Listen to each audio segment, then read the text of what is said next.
আল্লাহর রাস্তায় এসেছি, দান করতে রাজি আছেন? এই জান্নাতের বাগানে দান করতে রাজি আছি কারা কারা? অনেকেরই মা আছে কবরে, বাবা আছে কবরে, মা বাবার জন্য উদ্দেশ্যে এখানে দান করতে হবে, বলেন সুবহানাল্লাহ। দানের দরকার আছে কিনা? আছে কিনা? আজি মরিলে কালকে 2 দিন, পরের দিন কেউ কাঁদবে না। যাদের লাইগা করিলা কামাই, মরিলে তারা দেখবে না। সময় থাকিতে কুরআন ধরো, ইমানি করো খাঁটি। শেষ ঠিকানা তোমার আমার, 3.5 হাত মাটি। শেষ ঠিকানা তোমার আমার, 3.5 হাত মাটি।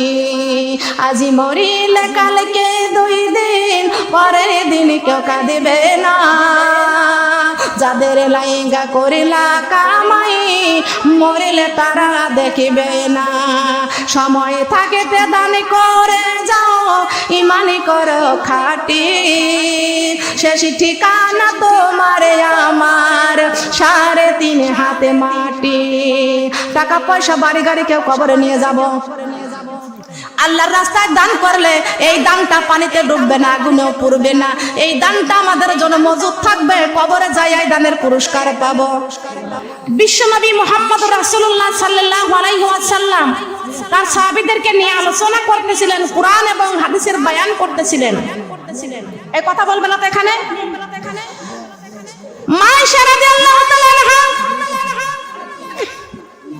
জানালা দিয়ে উকি দিয়ে দেখতে পাচ্ছেন বিশ্বনবী ওয়াজ করতেছেন, কোরআনের আলোচনা করতেছেন।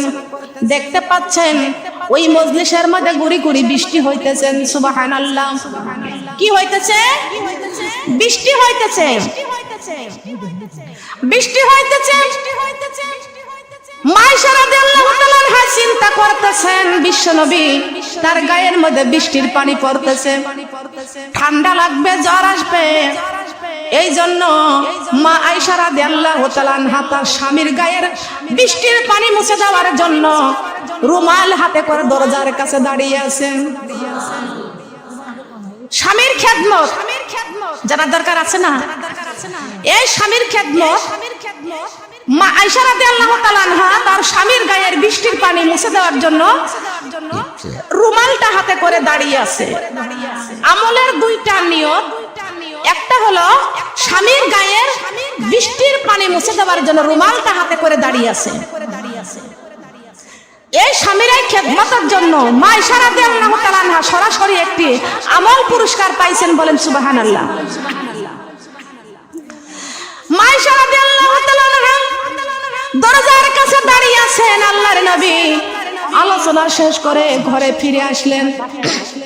ঘরে যখন ফিরে আসলেন, দরজার কাছে আসলে মা আয়েশা রাদিয়াল্লাহু তাআলা আনহা দেখতে পাইলেন বিশ্ব নবীর গায়ে 1 ফোঁটা পানি পড়ে নাই। 1 ফোঁটা পানি আমার নবীজির গায়ে পড়ে নাই। মা আয়েশা রাদিয়াল্লাহু তাআলা আনহা আল্লাহর নবীকে ডেকে ডেকে বলছেন, ওগো আল্লাহর নবী, আপনার গায়ের মধ্যে বৃষ্টির পানি পড়েছেন, ওই পানি মুছে করার জন্য আমি রুমাল হাতে করে দাঁড়িয়ে আছি। আল্লাহর নবী ডাক দিয়া বলতেছেন, আয়েশা রে, বৃষ্টি কখন হয়েছে? বৃষ্টি তো হয় নাই।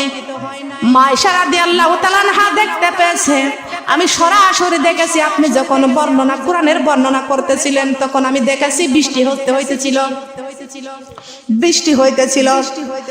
আল্লাহর নবী আয়েশা রাদিয়াল্লাহু তাআলা আনহাকে ডেকে বলছেন, আয়েশা রে, তুমি যখন দেখতে পেরেছো ওই মাহফিলের মধ্যে বৃষ্টি হইতেছে না, ওটা বৃষ্টি না, ওইটা হলো গুড়ি গুড়ি রহমতের বৃষ্টি, নূরে সাকিনা। ওটা নূরে, ওটা নূরে সাকিনা। সবাই বলেন সুবহানাল্লাহ।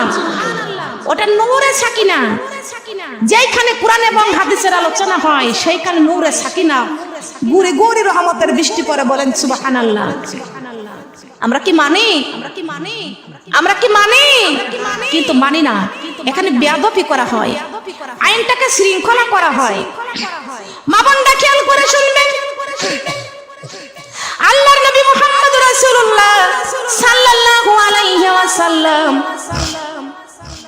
তাবুকের যুদ্ধ থেকে আল্লাহর নবী ফিরে আসতেছিলেন, এমন সময় আল্লাহর নবীর অনেক পিপাসা লেগে গেছেন। আল্লাহর নবী তরবারিটা হাতে করে পাহাড়ের মধ্যে বসে পড়লেন। সুবহানাল্লাহ। পিপাসা লাগলে ক্লান্ত আছে কি আছে না?